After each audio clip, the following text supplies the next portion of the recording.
agora a gente vai falar das notícias do Legislativo, o que acontece aqui na Câmara Municipal de Campinas.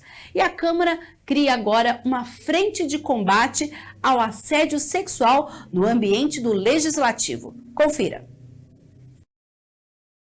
Uma iniciativa da Coordenadoria de Desempenho e Desenvolvimento e da Coordenadoria de Saúde e Qualidade de Vida da Câmara Municipal de Campinas, que agora se torna oficial, é a FREIA, a Frente de Inibição ao Assédio na Câmara Municipal de Campinas, um programa de sistematização, padronização dos procedimentos de acolhimento de relatos de denúncias que se configuram assédio e também de questões que não configuram, mas exigem esclarecimento, atenção e intervenção. O ato da mesa que oficializa este trabalho foi assinado em 25 de novembro, Dia Internacional de Enfrentamento à Violência contra as Mulheres, e publicado no Diário Oficial do Legislativo no dia 29 de novembro. Ele traz as premissas dos procedimentos na casa. Passa a ser, não só uma vontade, mas passa a ser de verdade, passa a ser lei nessa casa, E é muito importante combater todo tipo de assédio.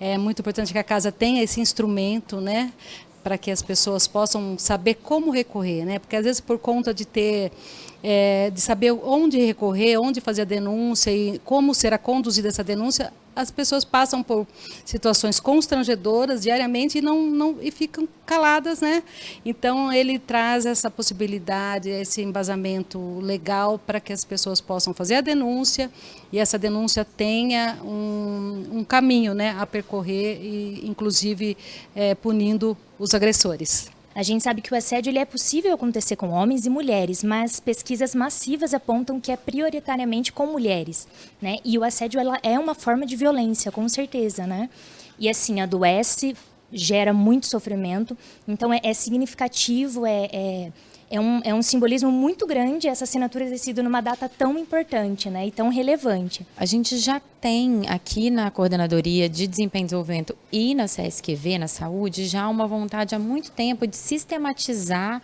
um programa desse tipo. Só que quando veio a nossa primeira presidente mulher, a gente viu que era aí uma oportunidade de tirar isso do plano das ideias, levar para o papel, para buscar essa aprovação e conseguir efetivar esse trabalho. E ainda bem que a gente pensou dessa forma, porque deu tudo certo, a gente teve o apoio da nossa diretoria geral, da diretoria de gestão de pessoas da época e de agora, porque mudou recentemente. Então a gente já veio com esse respaldo e continuou após a mudança. Então, foi o momento ideal e calhou de dar certo. O modelo foi inspirado no Tribunal de Justiça de São Paulo, que instituiu no começo deste ano comissões de enfrentamento ao assédio sexual e assédio moral no Poder Judiciário. Com isso, o Legislativo campineiro passa a ser uma das primeiras câmaras municipais a ter o tema como foco em um ambiente de trabalho saudável e seguro. É o que busca o grupo de servidoras, que passa então a atuar na prevenção e na apuração de possíveis casos. A gente fez uma visita técnica lá e a gente viu que a gente também quer ser referência nesse tema. Então, é isso que a gente busca hoje. A gente fez um levantamento na região metropolitana de Campinas sobre outros órgãos, câmaras e prefeituras que tivessem um trabalho parecido com esse. A gente não conseguiu falar com todas, tá? Então, assim, a gente não identificou nenhuma. Não quer dizer que não exista, mas daquelas que a gente conseguiu contato, dos 40 entre câmaras e prefeituras, a gente conseguiu contato com 37. Desses 37, nenhum tem nenhum programa parecido com isso. E Campinas é uma cidade de referência. Então, a gente viu também que é uma oportunidade da gente ser referência em um programa tão importante quanto esse. A mulher sabe que agora ela vai ter um espaço realmente de acolhida, de escuta qualificada. Esse espaço já existia, mas agora ganha uma força muito maior por um programa institucional, que é esse cuidado de realmente receber uma demanda, se for o caso de assédio tão séria, e ela pode ser acolhida, ouvida, e devidamente orientada para lidar com toda essa situação,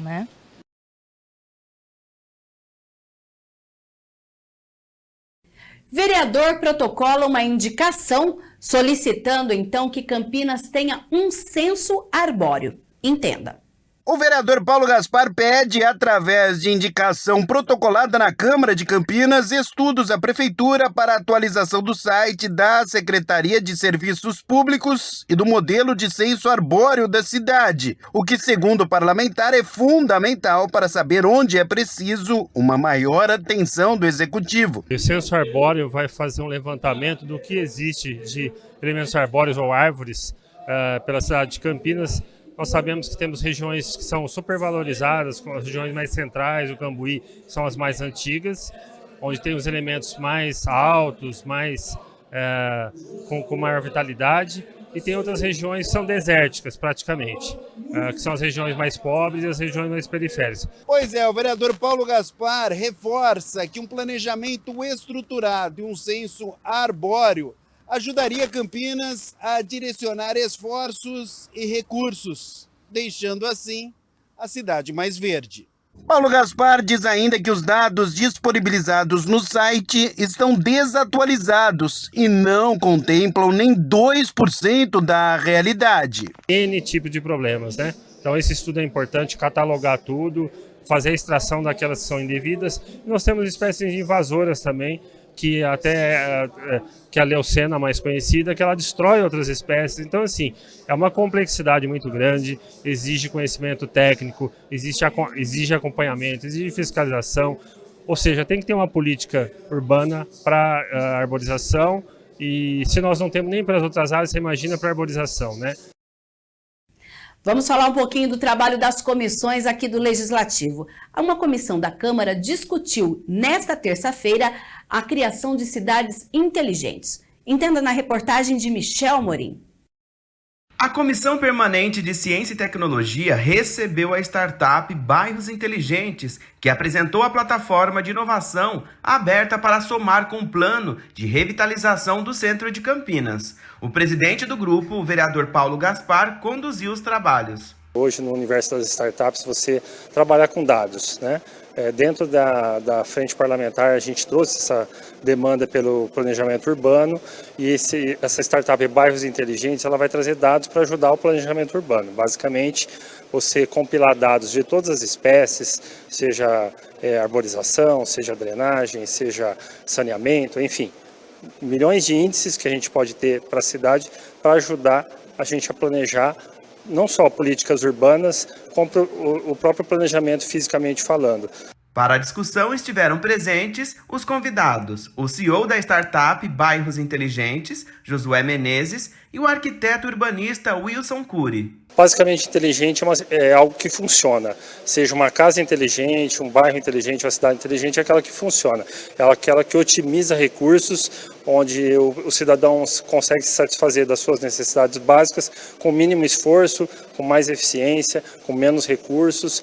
Então a gente sabe que a gente tem uma complexidade gigantesca vivendo numa metrópole como Campinas, e o desafio é a gente simplificar a vida do cidadão, e aí vem toda a tecnologia nesse sentido de tentar trazer essas ferramentas. E aí, claro, a gente precisa de capacitação humana para saber utilizar essas ferramentas em prol da simplificação da vida do cidadão. Paulo Gaspar adiantou os próximos passos e o futuro da comissão. Estamos aí no final do ano, final de 2 anos de mandato, e talvez eu ainda não seja o próximo presidente da Comissão de Ciência e Tecnologia. Agora vai ter uma troca aí dos presidentes de comissões na eleição que vai acontecer no final do ano. Espero que eu continue, e se eu também não continuar, a gente vai tentar continuar apoiando e trazendo sugestões de temas para agregar para a cidade. E hoje é o dia da 45ª reunião ordinária. Entre os projetos previstos para a votação nesta quarta, estão em análise final um de autoria do vereador Nelson Ossiri, que aumenta de 8 para 10 anos a idade máxima permitida a veículos usados por motoristas de aplicativos em Campinas. Atualmente, esta exigência, em virtude da pandemia, está suspensa, porém, voltará a vigorar após o dia 31 de dezembro. Também está previsto para ser votado nesta quarta-feira, em primeira análise, um segundo projeto de Ossiri, que trata dos serviços de motorista por aplicativo, justamente sobre a suspensão da exigência da idade máxima dos veículos. O objetivo é estender essa suspensão até dezembro de 2023. E também está na pauta o projeto do Executivo que cria o Renda Campinas, que estabelece uma política pública permanente e compensatória para o enfrentamento da situação de vulnerabilidade social no município. O programa de transferência de renda é voltado a famílias que deixarão de receber os recursos do Programa Municipal Emergencial, de modo que essas pessoas em situação de vulnerabilidade, caracterizada pela pobreza e extrema pobreza, não fiquem desassistidas pelo município.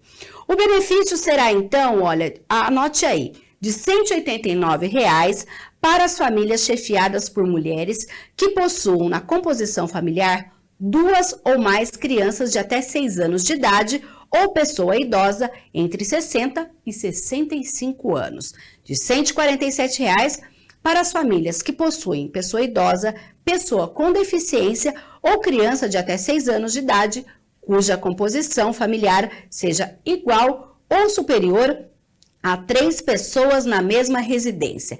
E de R$ 126,00 para as famílias que possuam pessoa idosa, pessoa com deficiência ou criança de até 6 anos, independente da composição familiar. Também está prevista a votação em análise inicial de um outro projeto do Executivo que regulamenta em Campinas a provisão dos benefícios eventuais e contém aí as definições conceituais, tipo de concessão, critérios de inclusão e valores pertinentes a esta política pública. A pauta completa você confere lá no site da Câmara Municipal, www.campinas.sp.leg.br.